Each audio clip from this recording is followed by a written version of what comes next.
Good afternoon, everyone. Allison Schaberg here, Consolidated Planning Group. This is one of my favorite webinars that we do.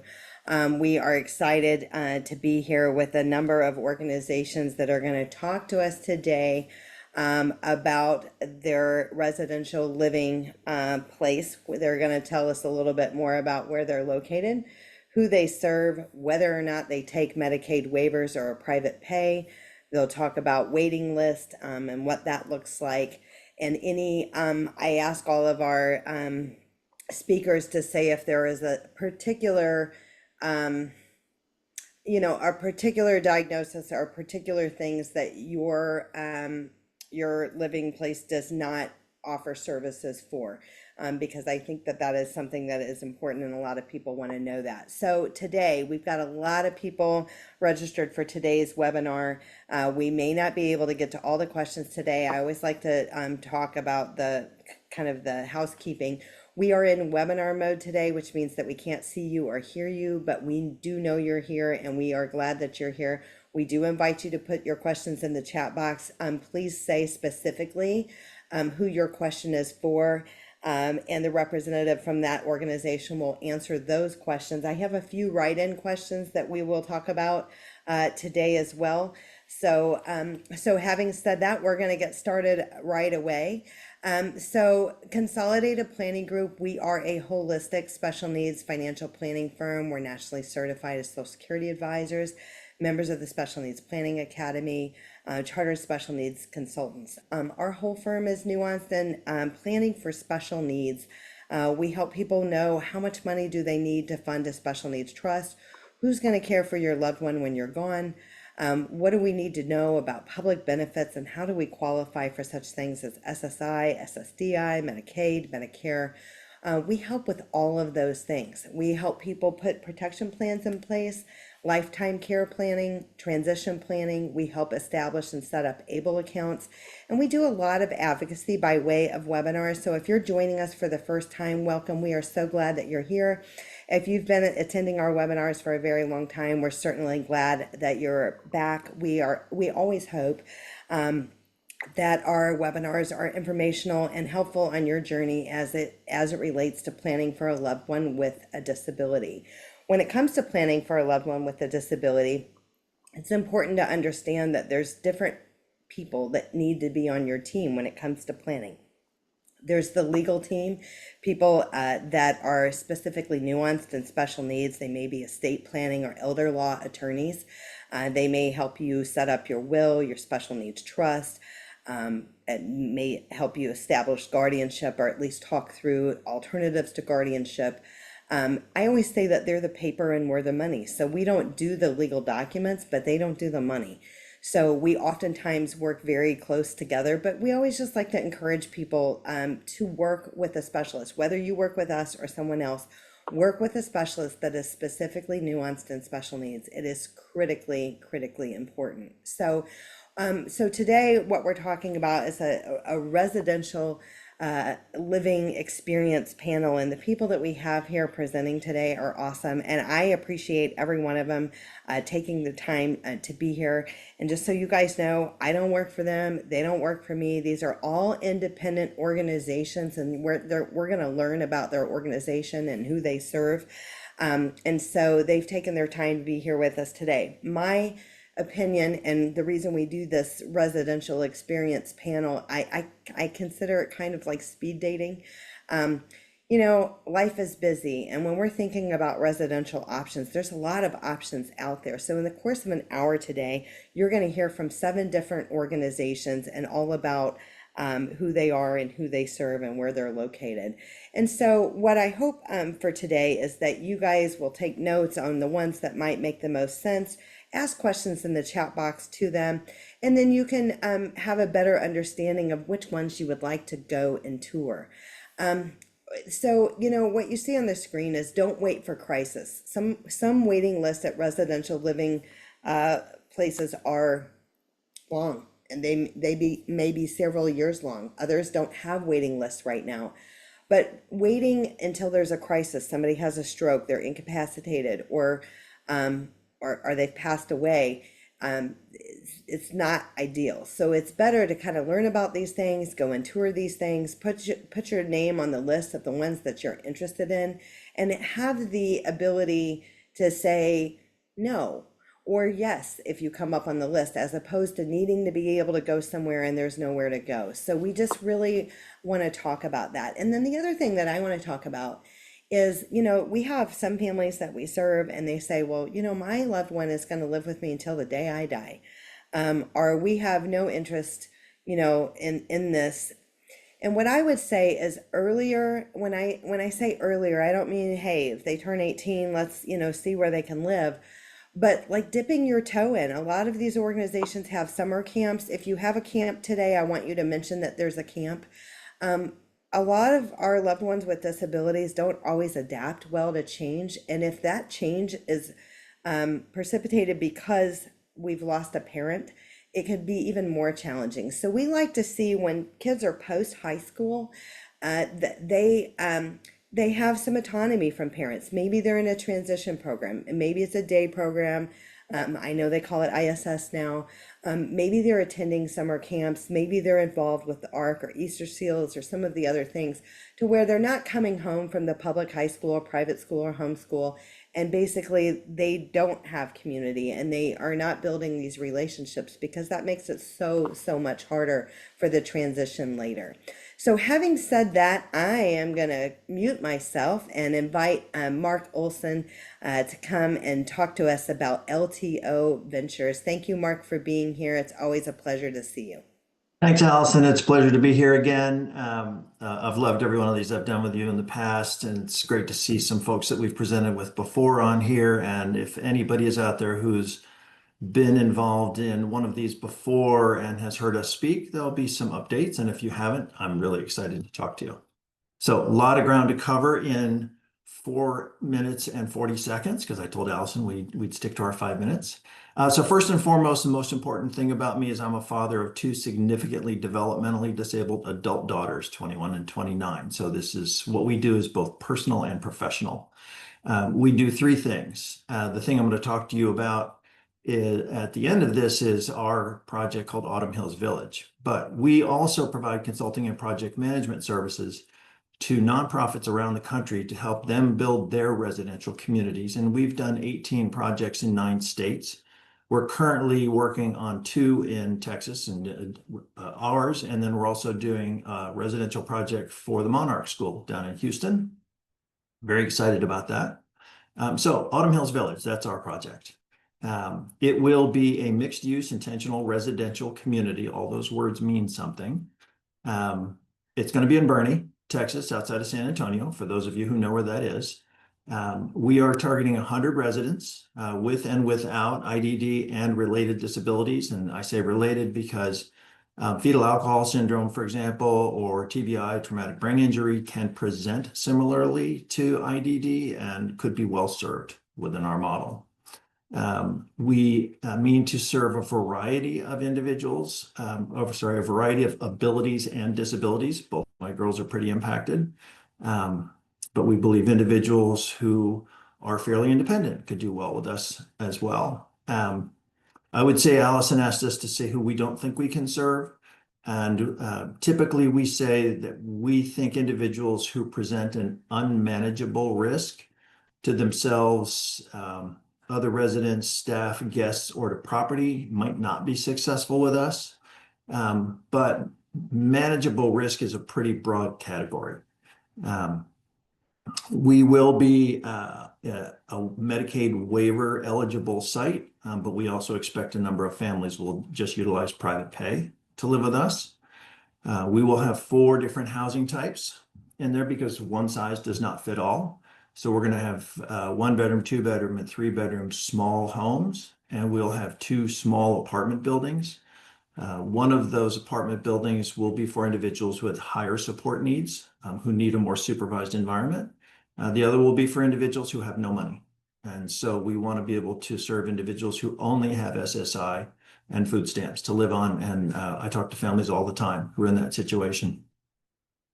We also will offer 2 different ways of getting your residential. So a number of our small homes, sorry, will be for sale at market rate, but they'll be smaller, and there's all sorts of ways that we could talk about how you can take on a second home and afford it for your son or daughter. Um, we are the leading developer of for sale opportunities or home ownership opportunities for adults with IDD in the country. But there will be a variety of lease opportunities within the small homes and within the apartment building. Um, in addition to that, we are a mixed use community. So adjacent to our residential component will be a 40,000 square foot community enrichment center, which will emphasize educational opportunities for adults with IDD, again, of all abilities and disabilities. We'll have a day program, which we're starting actually in Q1 next year. We will have an 18 to 21 program because in my conversations with the school district, no school district wants to run 18 to 21, so we're just going to take that over from them. And we will launch a Life Academy, which will look like community college for adults with IDD, 2 year semester length courses with tuition focused on independent living, vocational skills, vocational opportunities, so on and so forth. Let's see. We will also have a competition-sized gym in there. We expect it to be a recreational resource. The entire community enrichment center is meant to serve a 7-county region around Boerne for individuals of all ages and all abilities, not just our residents, not just adults with IDD. And the last thing is, if you have any interest in this, go to our website, as you can see below, and there is a interest list where you can sign up and add your name and email and be on our list. There you go. Thank you, Mark. That was awesome. And one thing that you mentioned, like on those purchasing of the tiny homes or the small homes, we have done a webinar with a mortgage person. There is a conventional loan that parents can get for individuals with a disability. So it's not like a investment property. So we have an entire webinar on that. We've done that a couple of times, but I just like to mention it because a lot of people don't know that that's a thing that you can do, and they think that it would be like an investment property loan, which are definitely more expensive. So Well, it's actually, Allison, that's a great that you bring that up. It's actually called a family opportunity mortgage. And I was in your webinar that you guys did, and we've done it with another group, and there's also a whole blog post on our website that describes everything you need to know about it. I think it's a great product, and hopefully none of our governmental entities decide that it's too attractive and decide to get rid of it, because I think it's a yeah, great tool. it is a great one for sure. Thank you, Mark, for being here. I appreciate Sure. it. We're I excited do see about a, what I you're do see a doing. question in the chat really quick, asked if we'd be a gated community. Yes, we will be. We will be a secure community, but not a prison, right? Just in the But same sense that, sometimes gated is good for elopers.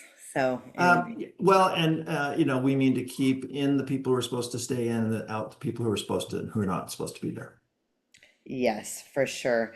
All right. Well, thank you, Mark. We've got Casey Dickerson up with Down Home Ranch. So, Casey, thanks for being here. We're excited to hear more about Down Home Ranch. I know that I've had an opportunity to tour, and I encourage people to do that because it is a pretty cool place. So, please take it away. Yes, awesome. Thank you. Yeah, so I'm Casey, she mentioned with Down Home Ranch, and we are located in Elgin, which is 30-ish minutes outside of Austin. So we have HCS, ICF, and private pay programs on our residential side. We have some fairly limited, but some opportunity for HCS or private pay day program only. So people who do not live with us, but live in our local community who attend our day programming. And we also do a summer camp as well as some weekend camps throughout the year. We serve about 50 individuals in our residential program, and that's kind of about currently where we plan to stay. So we're not a huge program, but again, we kind of expand out through our summer camps. We do currently have some openings on our private pay side. We have a wait list for both ICF and HCS. What else are we looking for? Yeah, so we have about 400 acres. We have animals, we have a vocational program, where individuals can work either on site, jobs that we have here, whether that's in our greenhouses, in the barn, making products for our gift shop. And then we also have individuals that we support to work in our local community. I guess to answer the last question for someone else, we are sort of a gated community in the sense that we're out in the country and there is a fence around, but we are sort of our own community. We're not in the larger Elga community where we're kind of a self-contained community here.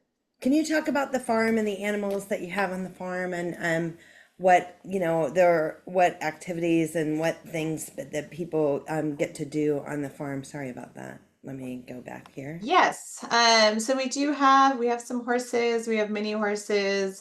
We recently got a lamb, some goats.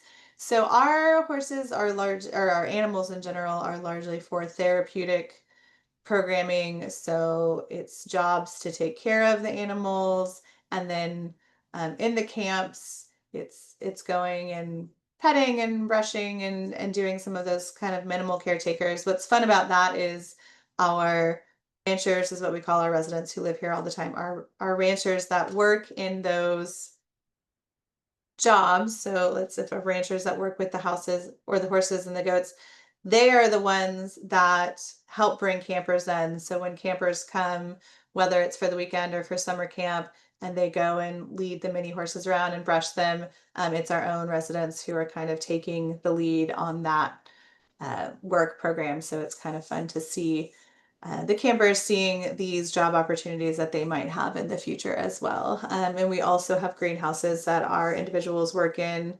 that we do poinsettias is our big thing, but we also do spring flowers and some other plants that we sell throughout the year, and they're an active part of that as well. And I saw some questions pop up, which I think are maybe for me.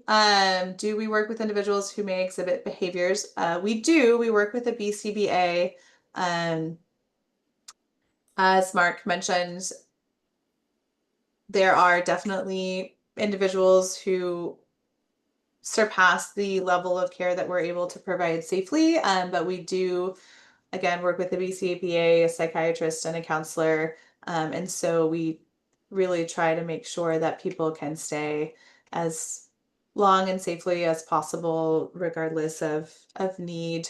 I will say we are not necessarily the ideal location for someone who has intensive medical needs, only because we are out in the country. Our closest ER is 30-ish minutes away, as well as healthcare services. So that is something we ask people to take into consideration, that we are not right next door to a clinic or any of those things. And so that's something that's important to keep in mind.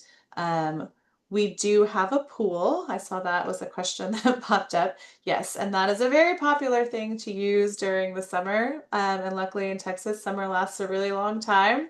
So that is exciting. And could they work outside of your community? Yes. So we do have some individuals who do not work for us specifically. So I know right now we have someone who works at our local HEB, someone at the local library, the rec center, and then we actually have a few individuals who work for an alpaca farm that is down the road from us.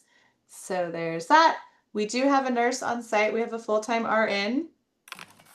So she will do exactly what you're mentioning, a minor acute needs, not larger medical needs. And then we also have a physician that we contract with who comes on site for certain visits and things that again aren't necessarily as emergency.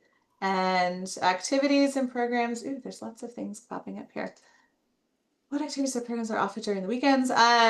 So we do some programming here. Obviously, with day program, we have a gym, basketball court, pool, lots of land to walk around on. We have a community center for dances and karaoke and movies, but also we are very involved in the local Elgin community. So a lot of street fairs, movies, bowling. We have a meeting once a week that we call Village Council, that the residents get together and look at what activities are going on in our Elgin and Austin communities and choose things that they want to do. And we do provide transportation to offsite jobs. And I think that was So, all. you have vacancies right now, which is great. And then the waivers, I just wanted to say for anybody that's here that doesn't know what a Medicaid waiver is, we have an entire webinar on Medicaid waivers, what they are. But Medicaid waivers are designed to waive off some of the cost of care for caring for an individual with a disability to keep them in home and community-based services. Depending on the waiver, will depend on whether or not it covers housing or not. Some facilities accept Medicaid waivers, some do not. But even the facilities that accept Medicaid waivers, they may have a much longer waiting list for the waiver slots. So I just wanted to mention that. You did mention that you guys do accept Medicaid waivers, and then the private pay for full-time residents is about $4,800 a month. Is that right? That is correct. Yes. So we have Okay. both HCS and ICF Medicaid programs. And then I saw for each presenter, what do you do when a client gets to an age that the placement doesn't work anymore? What is the transition process? So we are an adult only facility. We have 17 summer camps, but we are considered a lifelong placement. If you're referring to someone who is perhaps getting to dementia and getting to need more nursing care, we do have a local nursing home facility that we work with that's very close to us, so we can still be a part of that individual's care and programming and community, but when they need a higher level of care. But in terms of someone who does not, who just ages in place, we are a lifelong facility, if that's what the person chooses to do. Okay, and then one last thing before we move on to the others, I just wanted to mention how critically important it is when you're touring and when you're going through an application process or checking out various places. I just want to encourage everybody. I know that some of our loved ones may have behaviors that are less than ideal, but it is really super important because wherever you're going to tour, you're looking for the best placement for your loved one, but they're looking for the best placement as well, and taking into consideration the other residents, which your loved one may be in the future. So you want them to do a good job on that. And so I just want to encourage people, even if there are some less than ideal behaviors, be real about it because it comes bubbling up later. So, and it's more traumatic for the individual to get placed somewhere and then those behaviors were not mentioned because you were afraid that they would say that you couldn't put them there. But then they end up being ousted, because it's not a good fit. So I just want to encourage everybody, don't be ashamed. Other people are in your shoes, and just being real with that. They know this. There are behaviors that happen, and it happens at every one of these places, but just being accurate with all of that is going to be really important. So I just wanted to say that. Well, Casey, thank you for being here. Tell Barry we said hello, and we're glad that you guys are doing what you're doing. It's a pretty awesome place, and I definitely encourage people to take a tour. So, thank you for that. So next up, we have the Village Centers, and we have Jessica Morales with us here today. I hope I said that correctly. I try not to butcher people's names. Talk to us about the Village Centers. Thank you, Allison. We're glad to be a part of the webinar again and to share some information about the village. You'll see my colleague's Tiffany Blakely's name listed there. She is still the best point of contact, but lost a little bit of her voice today. So she's on and can help answer questions in the chat. But I am the executive director of the Village Centers. We are located in Kingwood, Texas, which is a northeast suburb of the Houston metro area, but serve lots of different places and people in Harris and Montgomery counties around the Houston area. We offer a number of different services for adults with IDD, so 18 plus. We have a day program, transportation to and from the day program, but also to community outings and activities or to employment. Transition services for the 18 to 22 group. We partner with several school districts in the area to do their transition programming and are expanding that program.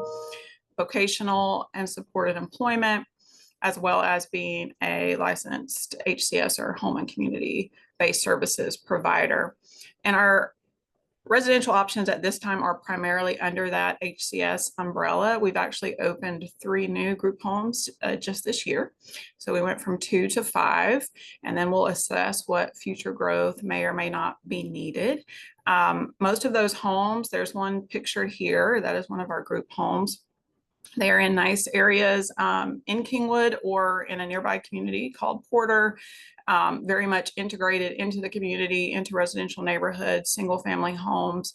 Right now there's 3 residents in each home. We're converting one of those to a 4-bedroom home.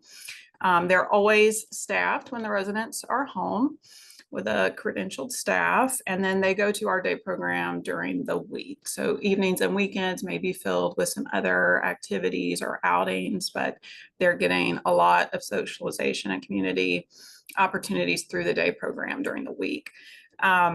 Again, we only accept the HCS waiver for these particular homes. I will say, if you are in the area or we might be a good option for you and you don't have HCS yet, as Allison mentioned, I would still contact us just to get more information and share your interest. Or if there's some other type of residential interest you have, that would be very helpful input for us as we continue our strategic planning into the future. I also wanted to mention the Village at Hickory Glen. This is a independent living apartment home community the Village started several years ago. It is actually Section 8 housing for low-income individuals and families. They have 1, 2, or 3-bedroom options. It actually spun off into a fully separate entity. So we have a role on the governing board, but do not, for example, manage the waiting list or who gets accepted and so forth. It is very close to our day program center and our campus. So there are quite a few residents there who are part of the Village. So we're closely related and could help get you in touch if needed. I've included the email address here. At this time, they do have a waiting list, but vacancies do come up, and it's important to be on that list if you might be interested in that. And again, for the HCS homes, Tiffany, with her email and phone number listed there, would be the best contact. We do have vacancies in the group homes currently. So if that's something that might be a good fit for you, please be in touch with us. And around some of the other questions that were asked about aging in place and behaviors, our responses are very similar to what's already been shared. We really treat it on an individualized basis. It's going to depend on that individual's needs, who else is living in the home that would be a best fit, and how we can safely manage and coordinate the care. If very skilled ongoing nursing is needed, that would probably not be a good fit. Or if there's clear evidence of dangerous behaviors where the individual or others would be at risk, that we cannot safely provide care, that would become an issue that it would not be a good fit. And we don't have any age limitations or restrictions. Quite a few of our residents are more senior. Same kind of response, that if it gets to a place where there's really more medical care or skilled nursing required, we would partner with the family and local care facilities to find the best option for that person. About how long is your waiting list at Hickory Glen? I don't have an up-to-date number. I do know over the past year, for example, they have had 1 or 2 vacancies pop up. So it does happen. It's not just that it's full indefinitely. So the waiting list does reduce. And of course, people may be on the list that, are just holding a spot but no longer interested when a spot comes up. But I don't know the exact number. I can find that out if anyone's interested. And then I just had another question. Like, is the Village Centers any tie to like Village Medical, like the big conglomerate of Village, or is that someone else? Someone else. There are a lot of senior facilities and a lot of medical facilities that use Village. So we do get that a lot, but we're an entirely separate 501c3 nonprofit. We were founded in 2000 by a small group of mothers who did not see a lot of great options for their children at that time coming out of the school district, and started a small program, and we've really grown and blossomed from there. I would say our big kind of asset is that we are truly community-based and integrated. We are right in the heart of Kingwood. Again, we have 14 vehicles, many of which are wheelchair equipped. So we're really able to connect individuals to the community in many, many different ways, which is of great benefit. And then, so do you guys have any updating, like new things on the horizon, or plans for the future, or camps? Yes, so we are actively expanding our transition services with the school districts, but with that, we're going to be implementing sort of a curriculum or program model that would also be available private pay to other families. So for example, even if you didn't yet want to have your loved one go to a full-time day program, or you're far off from needing residential, there might be like a 6-week option where you could come and do some transition services or job preparation. There will be an internship component with local employers, so that's something really exciting. We'll be piloting next year and then hopefully expanding into the future. One of the big needs of our families is more respite, so we're starting the research and planning process of how we can do a better job of meeting that need. And as I mentioned, still very much considering other residential models, or even how we could better support individuals living more independently by just doing things like having staff come by during the week a certain amount of times, or supporting them with certain things. So that's where any input or interest would be great to hear from those of you who are looking to the future and what you might need. Awesome. And so if somebody wanted to schedule a tour, they would just call or reach out by email, and you guys would be happy to schedule a tour? Absolutely. Can schedule a tour of our day program really any day of the week. The homes would require just a little more coordination, but we could work with you in making that happen as well. Just one other thing I'll mention about our day program is we're moving to a more of a choice model, where we have a rotation of a lot of really engaging activities, both on-site and off-site, and we allow families and individuals to choose what they're interested in and where they want to be during the day.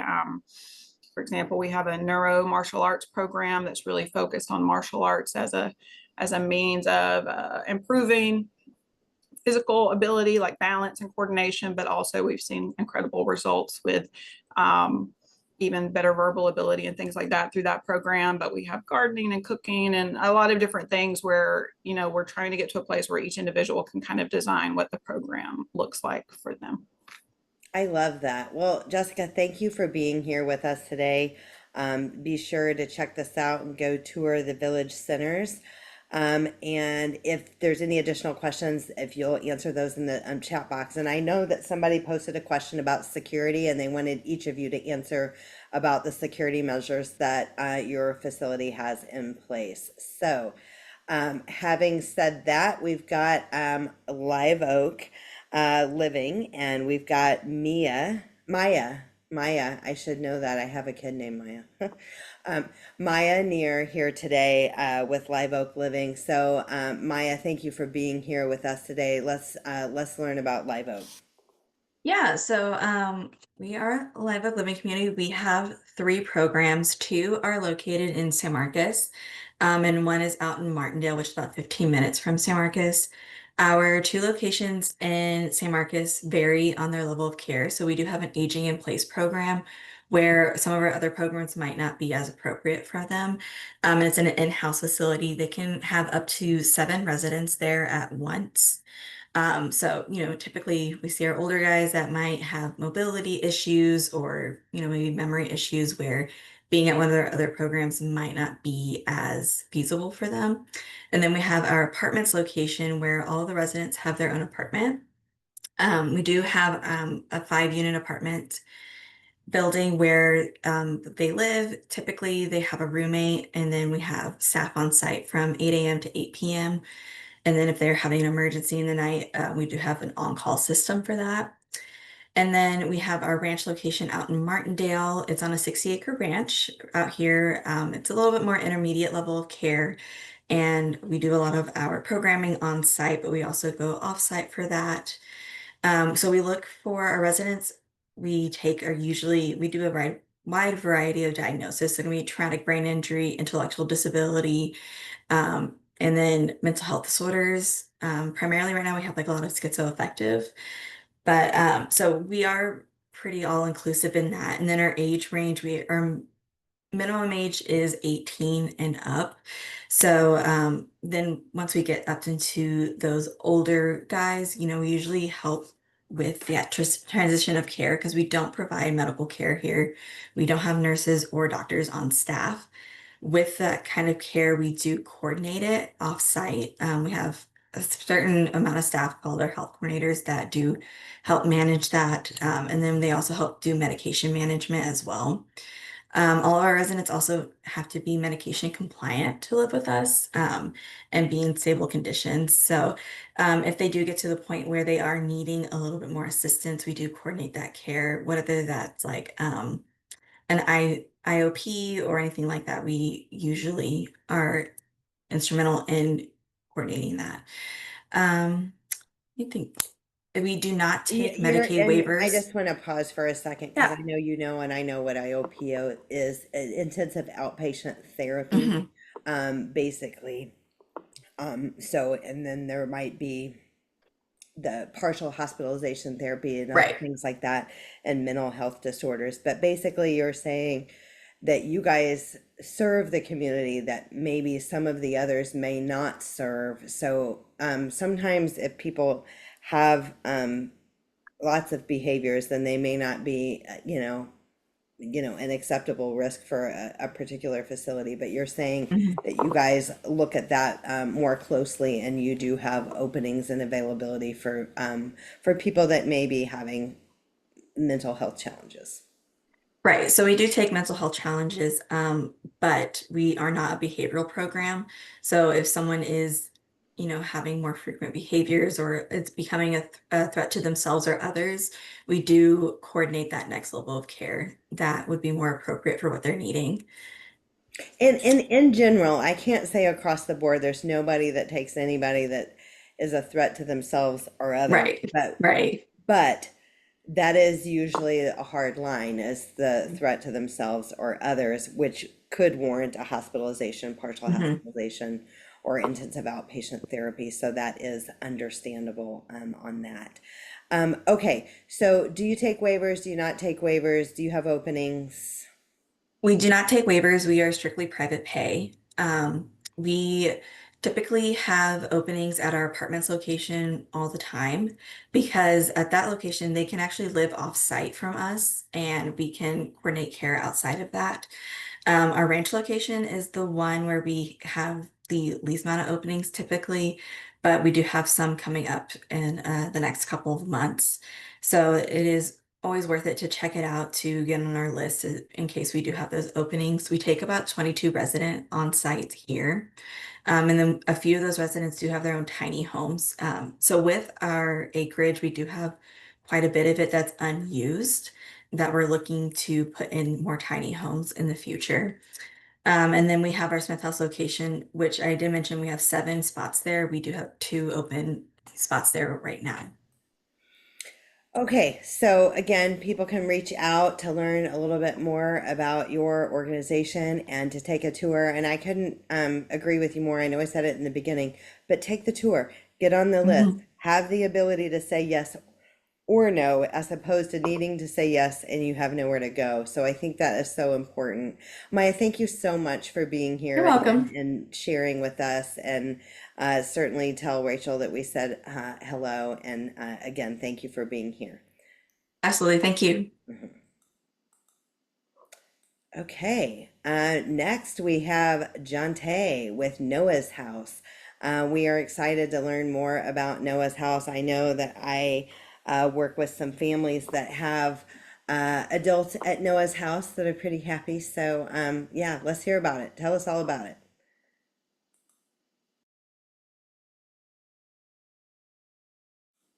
You're on mute.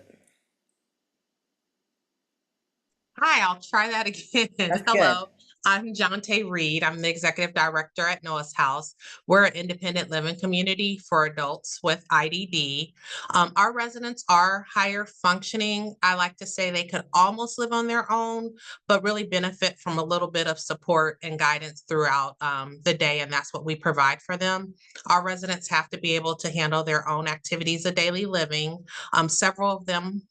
Many of them hold jobs out in the community. One of the big things we do is provide transportation to and from work, as well as support with keeping your job and also locating employment. We have 50 rooms here. They're single occupancy rooms, Jack and Jill style. And so each resident does share a walk-in shower and a toilet with their next door neighbor, but their sink and vanity is in their rooms. We're private pay.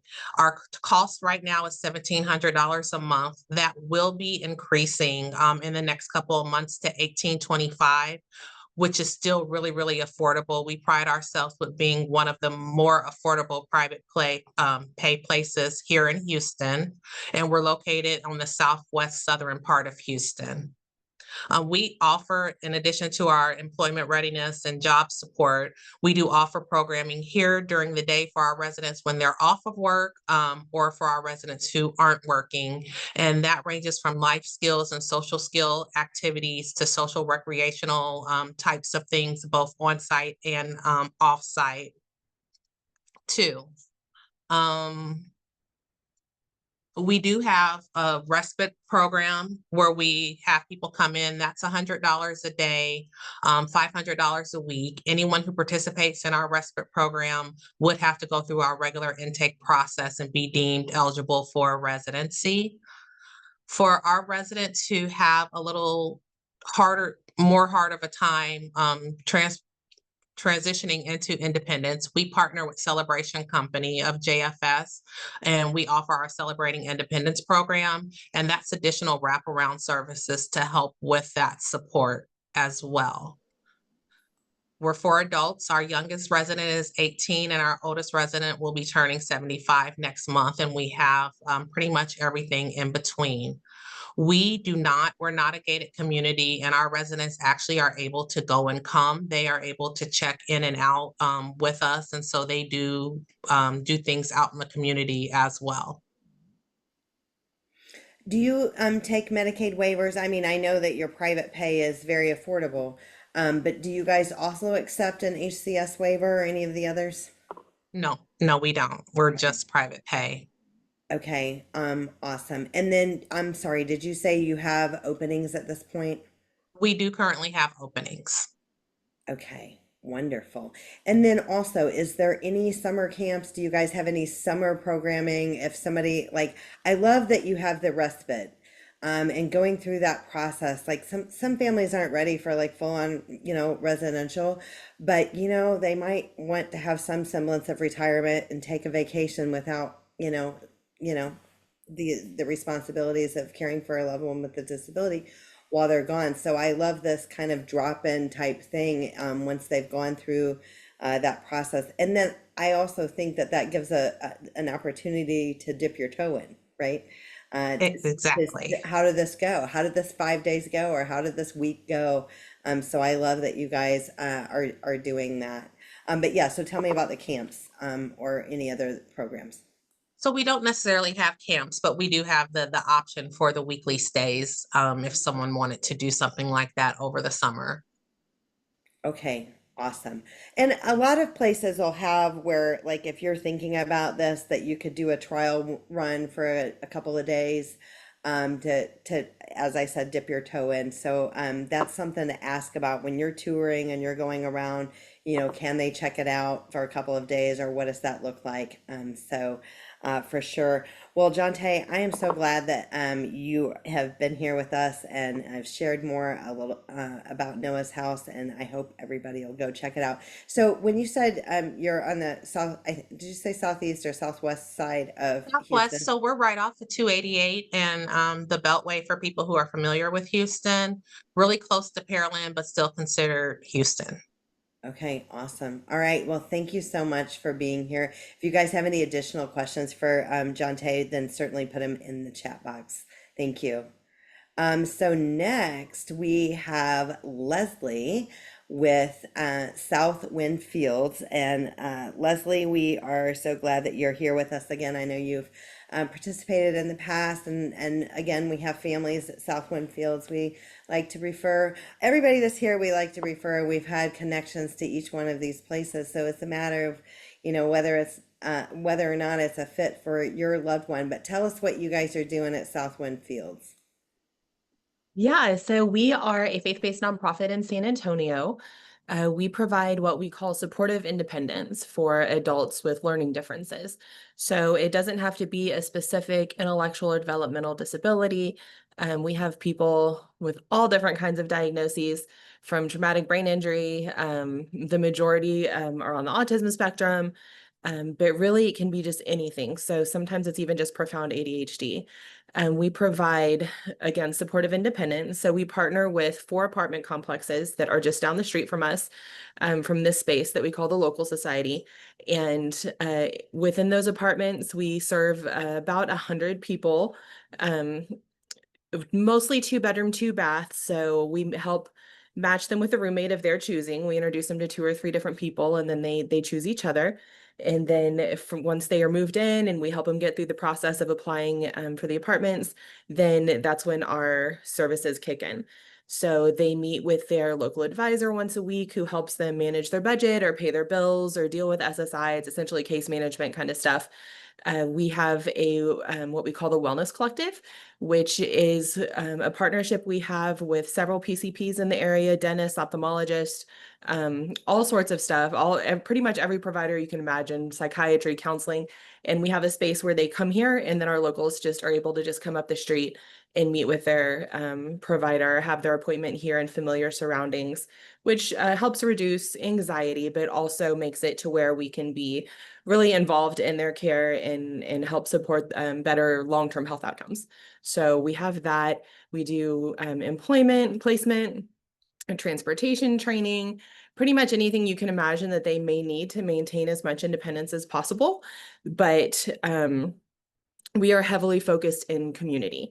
So we really focus on them having healthy peer relationships. What does it look to invite friends over to watch a football game?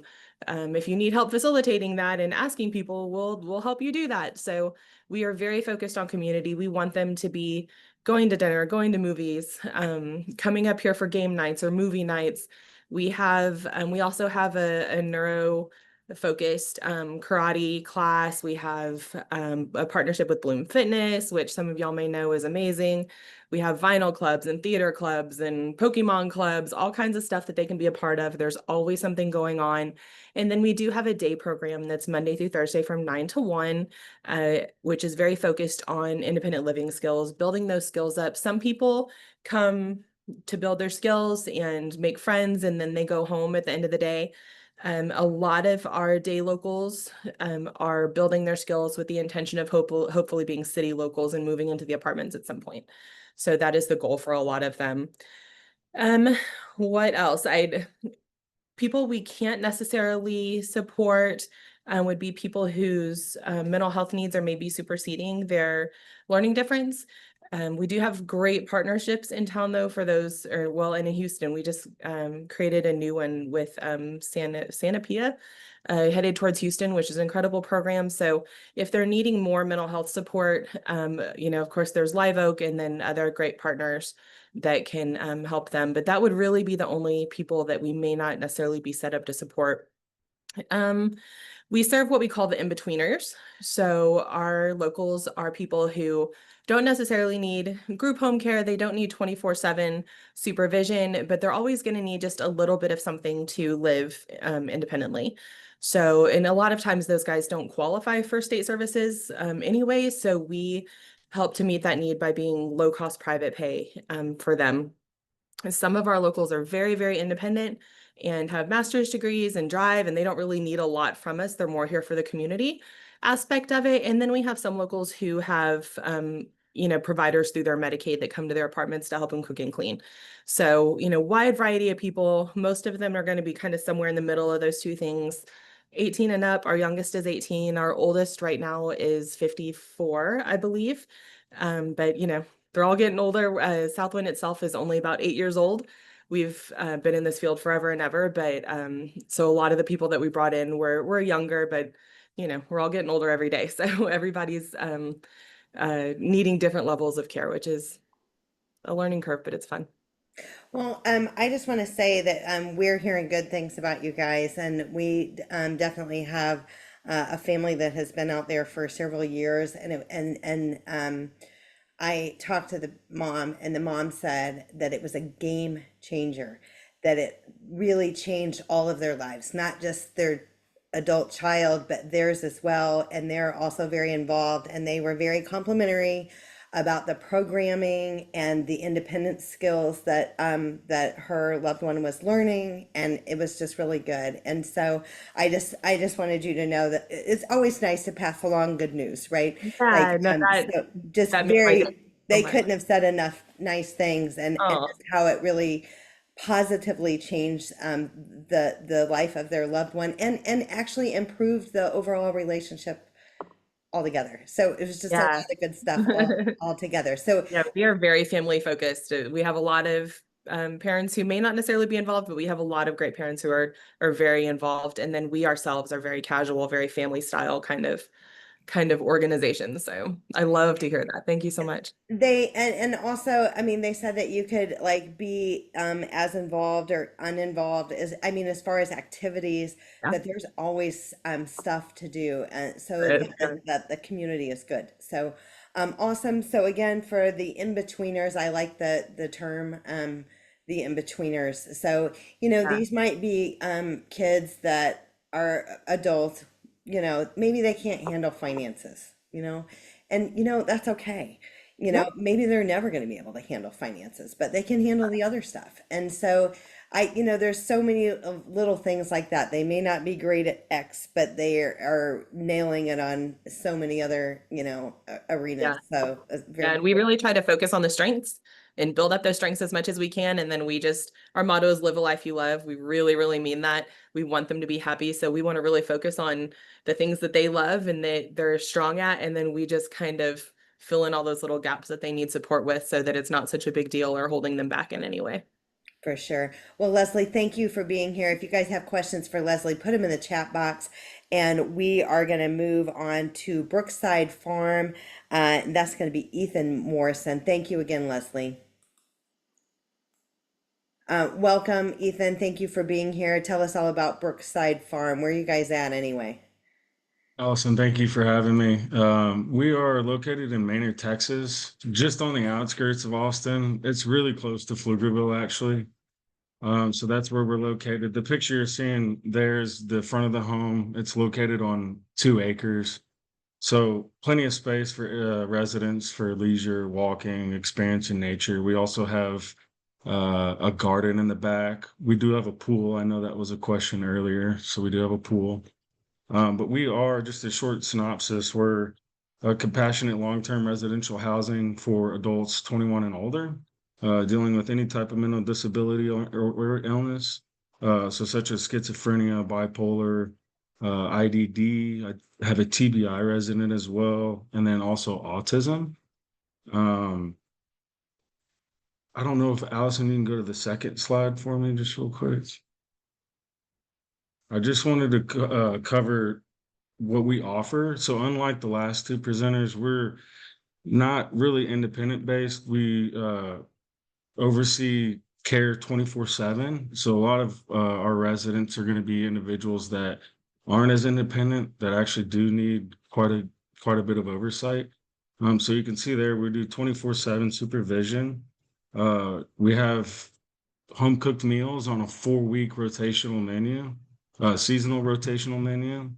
We also do medication management and health management. So I personally take them all to their doctor's appointments and make sure that they're taking their medication on a daily basis. We also incorporate life skills with community integration. So we teach practical skills like budgeting and communication, and we pair it with community outings to local events, bowling, eating. We go to the coffee joints all the time. We love to build independence and connection within the community. We also offer assistance with daily living.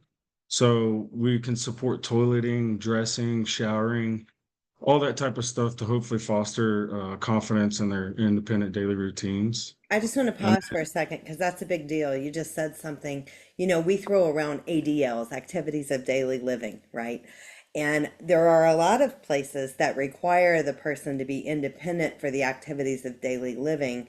So you're saying that you can assist with that. So if there is an individual who has a disability and they are not completely independent with the activities of daily living, you can still work with them.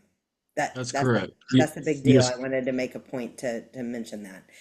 yes, ma'am. And I think that's a good question as you're touring and looking at places of asking that question. If your loved one cannot do all of their ADLs, asking which ADLs are required, because that may be a big thing. Yes, ma'am. I agree. Um, yeah, it's a big, obviously, like I said, we're tailored towards individuals that aren't as independent. So I also want to touch base on the staff. They're all specialized and experienced staff. I don't have any registered nurses, but every team member is CPR certified and first aid certified. They all have over 5 years experience in mental health or disability care. And so all of our staff members are extremely qualified. What you're seeing there is a couple of our residents currently. The one in the middle is in front of our pool, so you can see a small picture of that. That also gives you kind of our information there. If you want to scan the QR code, that'll take you directly to our website. Do you have psychologists and psychiatrists that come in since you are taking individuals that have mental health conditions? Or did you? I know you said you take them to appointments. So is that basically they go out for appointments? Yeah, their individual counseling, I'll take them to. We're a 10-bed facility, so we're managing at most 10 individuals. So monthly or bi-monthly sessions with licensed therapists or psychiatrists outside of the facility. Um, and I'd also want to touch base on other things that we like to offer. We have group therapy that's included in the price.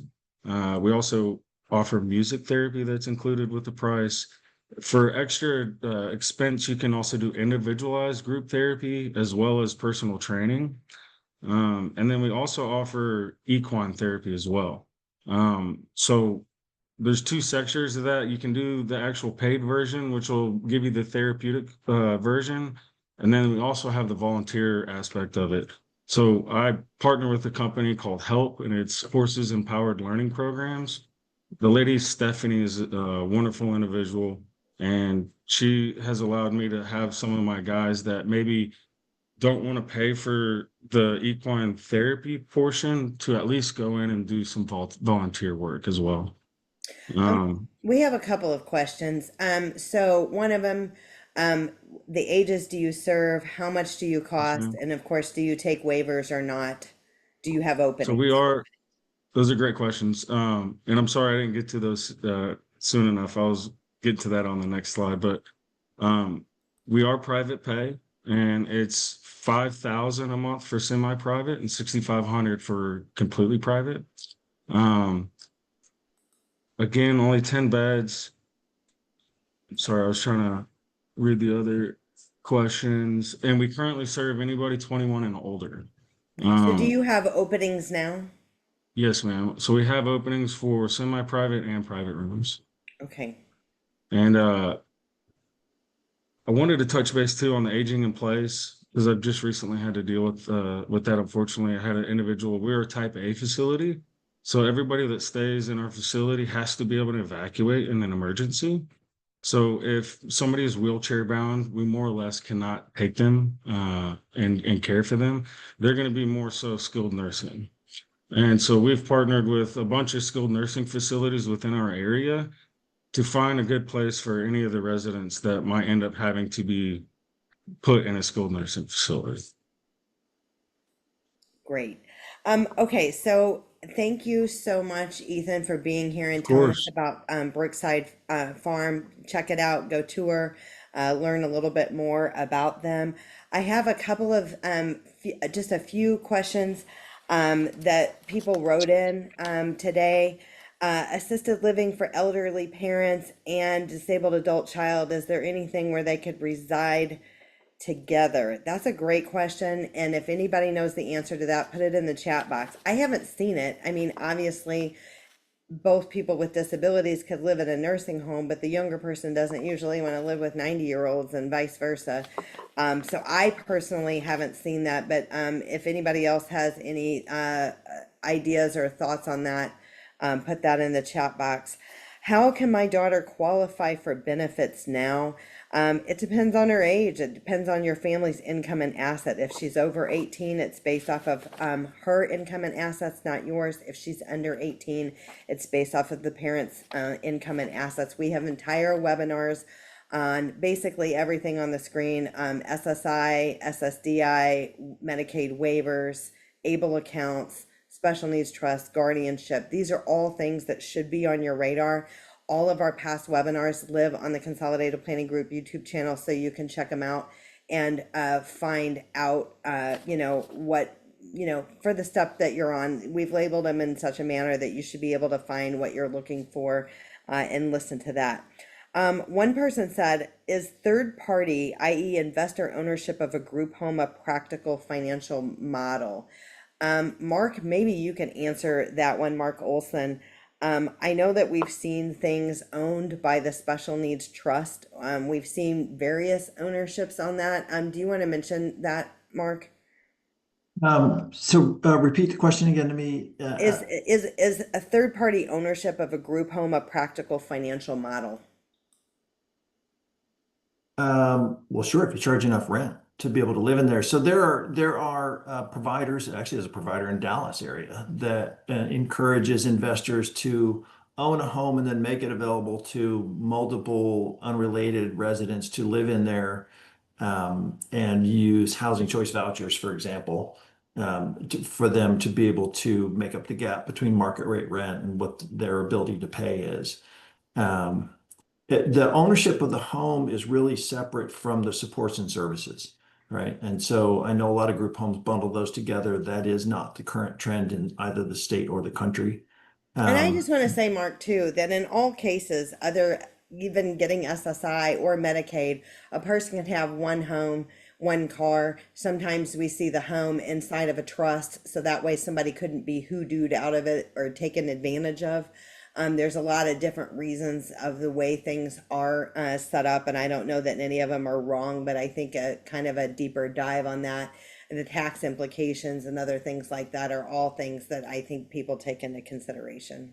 Well, Allison, just in our own model, we promote home ownership. And so a family, say we have 1, 2, and 3 bedroom homes. So you might purchase a 3-bedroom home for your son or daughter. They may have 2 friends they want to have live there. It's now an income property for you.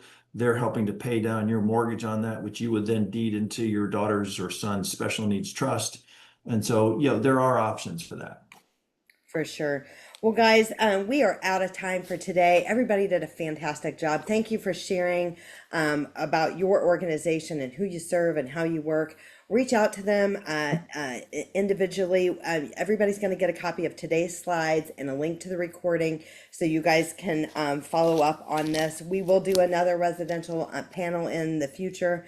This is something that's close to heart for a lot of families right now, always.